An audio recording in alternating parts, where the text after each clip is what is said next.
गिबियावनो गासैनिसिमबो आंनि खुलुमनायखौ जासिबाय लोगोसेनो आसा खालामो नोंथांमोन बयबो मोजाङै दङ आरो लोगोसेनो मिजिंथियो भिडिअखौ नोंथांमोना जोबजासिम नायगोन आरो भिडिअखौ जुदि मोजां मोनदोंब्ला लाइक शेयार कमेन्ट खालामना होदो आरो चेनेलाव जुदि नोंथाङा गोदानै नुजाथि फैदोंब्ला एबा चेनेलखौ अनसायोब्ला प्लिज साबस्क्राइब खालामनानै लादो आरो खाथिनि बेल आइकनखौबो थुनानै लाबानो जाबाय। एबसुनि आफादगिरि दिपेन बर' बिथाङा बिटिआर गोजोन गोरोबथानि जिहेतु दफाफोर बेफोरो आखरे आखरे मावफुंजायाब्ला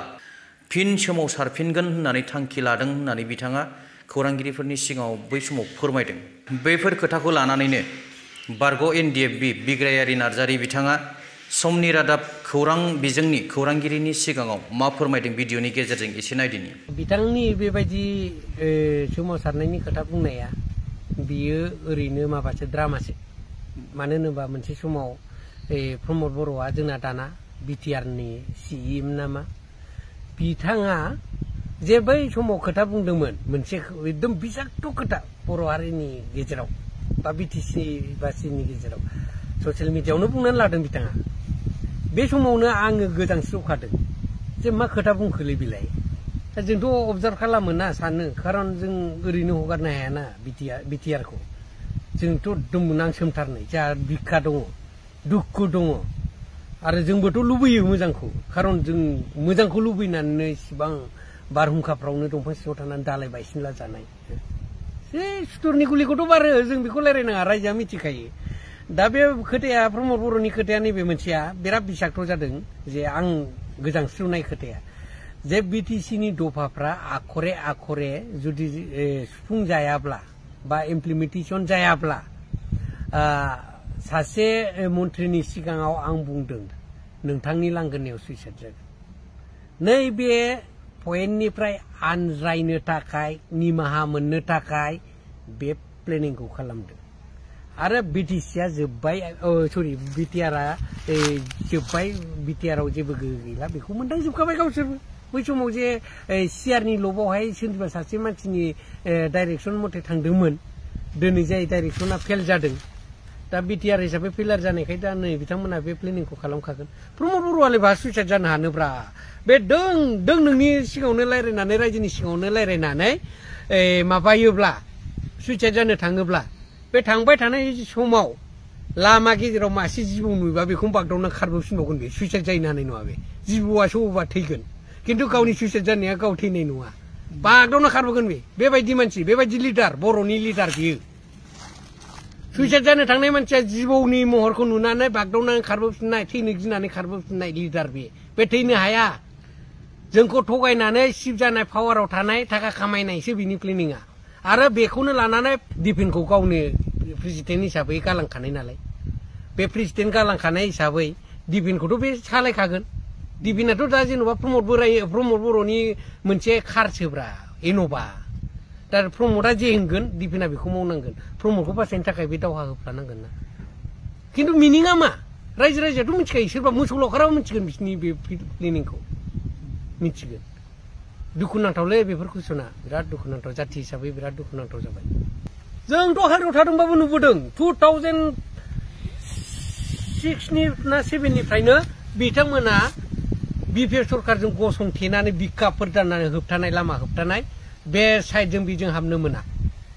नैबे बाउन्डारिनिफ्राय हाबनो मोना बाउन्डारि खानानै होदों। बिपिएफआ ओरै खस्थ' मस्थ' स्र' हाबै खुमानानै बिपिएफ बानायोबा आरो बे गामिनिफ्राय जुदि बिपिएफ सापर्टार दङब्ला बेखौ थांनानै दम हैदों सोरखौबा बुदों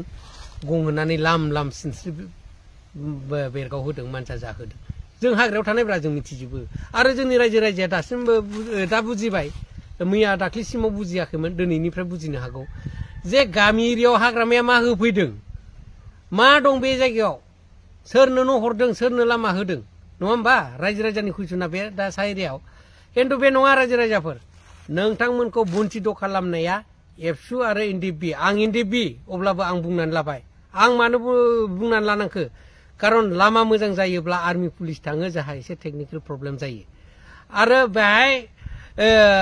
लामा मोजां सहैयोब्ला रायजोआ बिपिएफनि जागोन इउपिपिएलआ भट मोननाय नङा। नैबे जिनिसाव एबसुआ होबथाबाय थादों जों हाग्रायाव थाग्राया खिन्थु होबथायाखै जाहा माखासे समाव सासपेनसन अफ अपारेशनाव फैनाय माखासे एनडिएफबि थालांनाय दङमोन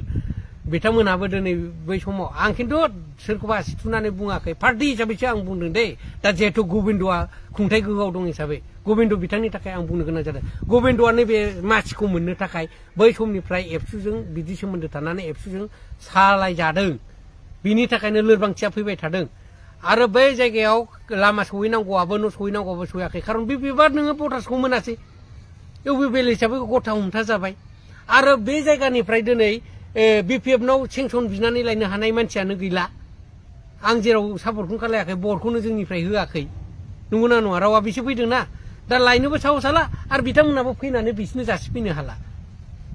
बेबायदि माखासे गेप कमिउनिकेसना जानानै फैदों आरोखि बिदियावनो गेप थादों दुखुनांथावा बे आरोखि दा एबसुखौ आङो बुंनो थाङा एबसु हिसाबै ग्रासरुट लेभेलाव गासिबो थिगानो दं मोजां बिसोरो सालायजादों गोजौजों डिफेन्सजों दा डिफेन्सआ पलिटिकेल लाइनाव खारगासिनो दङ दा गाव माब्रैहाय एमएलए आव गसंहैनो हाफिनगोन बा बिटिसि आव बोरैहाय सिट मोनगोन बे सिस्टेमखौ दा लामा लानानै गावनि ग्रासरुट लेभेलखौ इउज खालामदों इउज दा बेनो जादों एवारनेस प्रग्रामा दा बेखिनिजोंनो आरो दा बे बेलायावहाय दुलाराय बर' फरायसा आफाद जायखौ जोङो हारिनि सिनस्रि माहारियारि आफाद होननानै बुङो फरायसा आफाद हिसाबै दा बियो नोंथांनि साननाय बादिब्ला थोंजोङै पलिटिकेलजों बा आथिखाल खुंथाइ गोहोआव थानाय इउपिपिएल सरकारजों माने थोंजोङै हेफाजाब दङ होनना सानो नामा हेफाजाबखौथ' आं दाख्लिबो जेन'बा बुंखांबाय बुंनायालाय नंगौ बुंनो थाङोब्ला सिपखौ सानैजोंनो सालायनायखासोब्रा डिफेन्सजों प्रमदजों हेफाजाबखौथ' मा बुंबावनो हेफाजाबनिथ' खोथायानो फैलाबाय जयनिं सरकारब्रा बे जयेन्ट मा होनो बेखौ सासन डाइरेक्सना प्रमदआ होबाय माबाया सेलेक्सना डिफेन्सआ बानायबाय डिफेन्स बर'आ बाय डिफारेन्स गैया डिसिसनाबो गावसोर सानैजों लालायबाय थायो बावैसो सान सिगांनिफ्राय माखासे जिल्ला लेभेलफोरावहाय ग्रासरुट लेभेलनि दैदेनगिरिफोरखौ लानानै एवारनेस मोनसे प्रग्राम लाबाय थादों माने सोलोंथाइनि बेलायाव बा हारि दाफुंनायनि बेलायावहाय दा प्रग्रामखौ लादों होननानै सानो आंथ' बुंलायाबाबो जाबायमोन नोंथांनि कुइसनखौ रायजो राजाया मिथिजोबखानाय आरो जायनाखि बिथांमोननि एक्टिभिटिस